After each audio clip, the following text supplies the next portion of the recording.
خلق الإنسان من علق اقرأ وربك الأكرم الذي علم بالقلم علم الإنسان ما لم يعلم. Le village de Birkama a inauguré ce mercredi 14 octobre 2020 son école coranique, un bijou de 3 classes équipées et des toilettes fonctionnelles pour un montant d'environ 16 millions de nos francs. Karamba Sadio, le facilitateur du projet, revient sur l'initiative et les partenaires basés en France.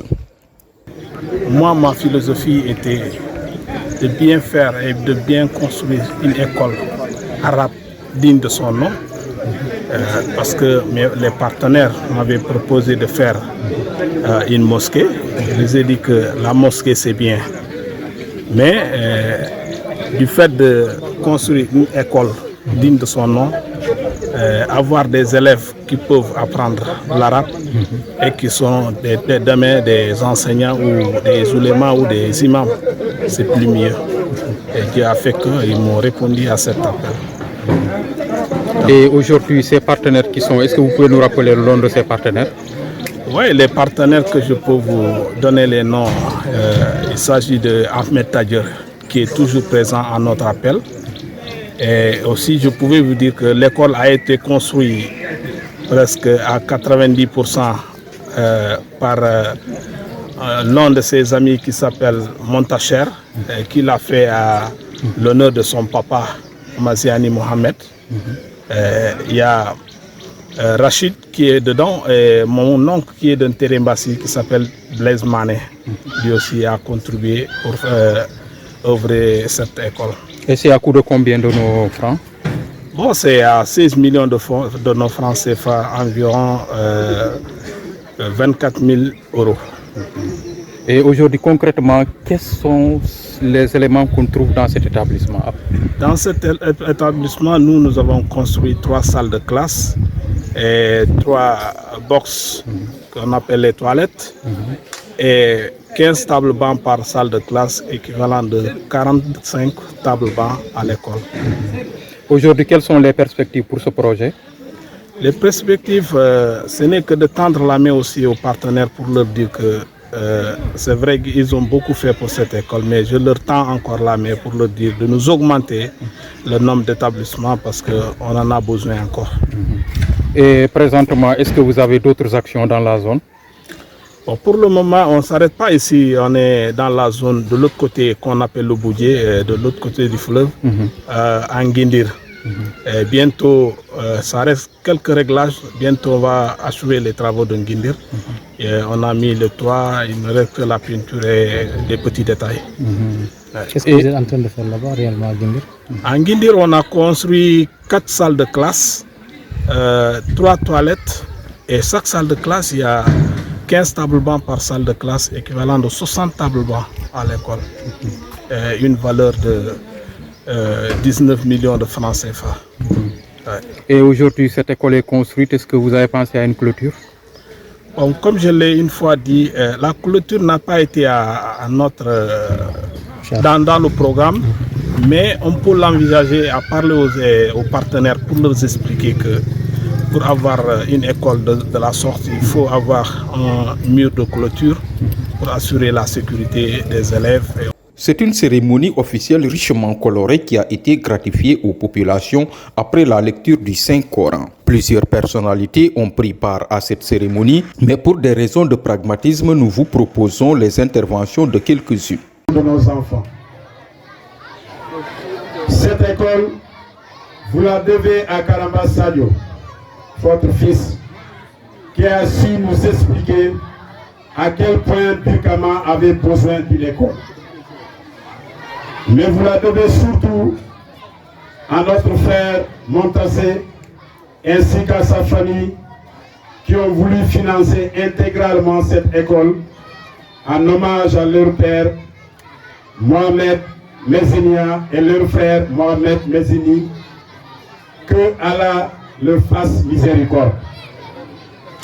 Un grand merci également à Rachid Bey et à Blaise Mané qui ont également fait beaucoup de choses. Réjouissez-vous, car ce jour est un grand jour. Vos enfants vont pouvoir apprendre dans des conditions dignes d'une belle école, apprendre une belle religion et adorer et remercier Allah comme il se doit.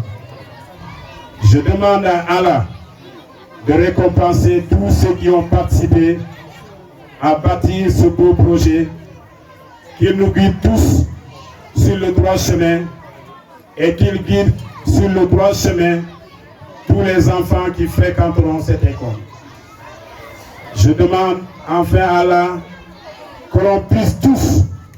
Quant à l'IEF de Goudomp, il a été représenté par l'inspecteur Jean-Claude Sané, accompagné d'une forte délégation. Messieurs les maires ici présents, Monsieur Denis Mansal, représentant des partenaires, honorables invités à vos titres et rangs, population du Balantakunda, Ngalkonton B. Je vous parle au nom de l'IEF de Goudomp, Cheikh Amadou Diara, empêché, qui m'a demandé de conduire une délégation. Je suis accompagné par le président départemental des parents d'élèves, M. Samba Wareba, Fatou Demba du bureau genre, et aussi de M. Diba Oustas, qui est notre conseiller itinéraire pour la langue arabe. Voilà, en votre nom, l'IEF vous salue. On se réjouit de ce jour. C'est un grand jour pour le village de Birkama, mais aussi pour tout le département. Aujourd'hui, le monde est en crise. On vit une crise des valeurs. Et cette crise des valeurs, c'est parce qu'il y a une panne de l'éducation. Et nous pensons que l'offre de cette structure pourra peut-être révolutionner la manière d'éduquer nos enfants. Au niveau de cette structure, les enfants y apprendront la religion, mais ils y apprendront aussi les valeurs positives de notre République, le Sénégal. Nous espérons qu'à la sortie de cette école, nos enfants auront une très bonne éducation. À notre niveau, nous, inspection de Goudomp, on s'engage à accompagner la structure. De jour comme de nuit, vous pouvez aussi nous solliciter et tout ce qu'on pourra faire pour le rayonnement de l'éducation ici à Birkama, on le fera sans hésiter. Je vous remercie, l'attente est longue. Assalamu alaikum wa rahmatullah. Le sous-préfet empêché a été représenté par son adjoint Alioune Diouf. Religieux, messieurs les chefs de village, messieurs les maires, monsieur l'inspecteur de l'éducation et de la formation de Goudomp, notre ami et frère le commandant Baldé des eaux et forêts, monsieur le directeur de l'école, monsieur le facilitateur, monsieur Karamo, le représentant du partenaire, soyez en remercier le directeur de Terembas, braves femmes de Birkama, monsieur le président de l'association pour le développement de Birkama, distingués invités en vos titres, rangs et qualités, population de Birkama. Je voudrais à l'entame de mes propos prier pour le repos des âmes des disparus. On a l'habitude de dire la meilleure manière de pleurer un mort, c'est de rester fidèle à sa mémoire. Birkama a montré qu'ils sont fidèles à la mémoire des disparus, que Dieu les accueille au paradis. Je voudrais saluer cette belle initiative des populations de Birkama qui ont pensé à la création d'une école arabe. Pour d'une part prendre en compte des enfants qui ne pourront pas être enrôlés dans le cycle normal, mais aussi, comme l'a dit l'inspecteur, créer donc des hommes parfaits. Parce que généralement on a l'habitude de penser que quand on est à l'école coranique, on doit être un être parfait. L'IEF l'a dit, Aujourd'hui, nous devons travailler à vraiment généraliser ces institutions pour qu'à côté donc de l'école publique, qu'on puisse avoir des daara modernes qui vont compléter l'éducation de nos enfants. Je voudrais vraiment saluer cette belle initiative. Saluer ici aussi l'initiative que les jeunes de Birkama ont pris en accompagnant les enseignants, en complétant la scolarité des parents. Je pense qu'un acte ne peut être aussi civique que cela.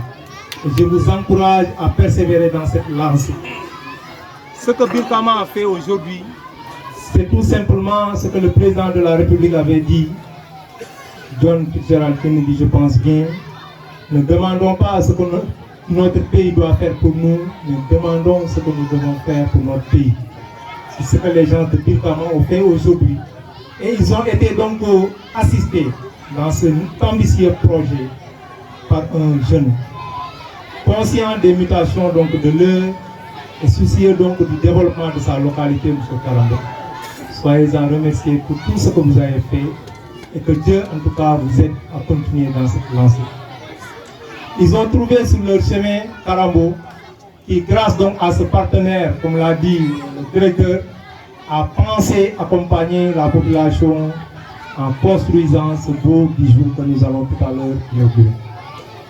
La cérémonie qui nous réunit aujourd'hui revêt donc beaucoup de signification. Elle permet de montrer l'importance de l'engagement citoyen qui est aujourd'hui la perspective du développement du Sénégal.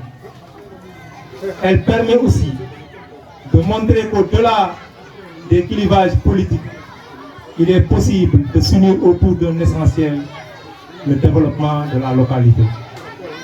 Elle est aussi un bel exemple pour montrer que la fraternité musulmane, à travers donc cet investissement de Ahmed Tadjer, vient donc montrer cette fraternité entre musulmans d'horizons différents. Je voudrais vraiment me réjouir et demander à M. le maire de Djibana, comme vous l'avez dit dans votre allocution, ce bureau qui a été donc réalisé par les populations de Birkama, je pense, ne doit pas rester pendant une semaine sans avoir ces clôtures.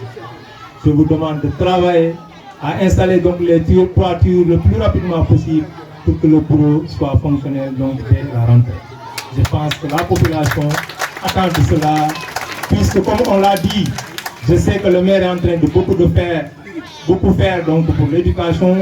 Ils ont compris que l'éducation est une compétence transférée. Au-delà de ça aussi, ils ont un engagement particulier à faire parce que c'est des populations, c'est des jeunes, c'est donc des gens qui habitent donc la localité. Pour ce, monsieur le maire, je pense que cela donc n'est pas entré dans l'oreille d'un sourd. Je voudrais finir par demander donc aux populations que l'engagement que nous avons vu dans cette cérémonie donc soit un engagement continu. Qu'on continue à assister ces braves enseignants. Je voudrais rendre un hommage mérité à monsieur le directeur de l'école, qui à travers son discours montre un engagement sans faille à vraiment donc inculquer aux enfants ce qu'on attend donc de, c'est-à-dire donc une éducation de qualité. Aujourd'hui donc je pense qu'il est possible de créer un déclic. L'IEF l'a dit tantôt, ils sont prêts à accompagner. Monsieur l'inspecteur, je vous demanderai de transmettre en tout cas nos remerciements à l'IEF. Nous avons vu votre engagement, nous avons vu aussi en tout cas l'implication, votre implication dans toutes les activités donc des collectivités territoriales. Aujourd'hui, soyez-en remerciés et nous vous demanderons en tout cas de faire en sorte que cette école coranique, ce Dara qu'on a aujourd'hui, puisse bénéficier des constructions des types Dara modernes que nous avons vus donc au niveau donc, de tout le pays. Je pense que cela ne va pas tarder, Inch'Allah. Je terminerai par demander donc vraiment tirer une mention spéciale aux braves enseignants de l'école, mais surtout aux élèves, aux parents d'élèves, à tous ceux qui de loin ou de près ont accepté de s'investir pour aujourd'hui que Birkama puisse connaître donc une école arabe, puisse donc éduquer ses enfants en arabe ici à Birkama. Je vous remercie de votre aimable attention. L'occasion faisant le larron, un tour a été fait après la coupure du ruban à la nouvelle morgue construite par les fils du village et qui dispose de matériel de climatisation moderne. Guelani Yatta de revenir sur le mûrissement de ce projet et les doléances de la population. À partir des cotisations que nous nous sommes fixées, qui sont parties de 1 000 francs à 5 000 francs ou plus. Mais dans le processus, effectivement, on a vu que les fils de Birkama qui ont été prêts et qui ont donné peut-être 10 fois même 5 000 francs. Des tonnes de ciment, 200 000. Partout, les enfants ont réagi. Et l'enveloppe finale était de 5 200 000.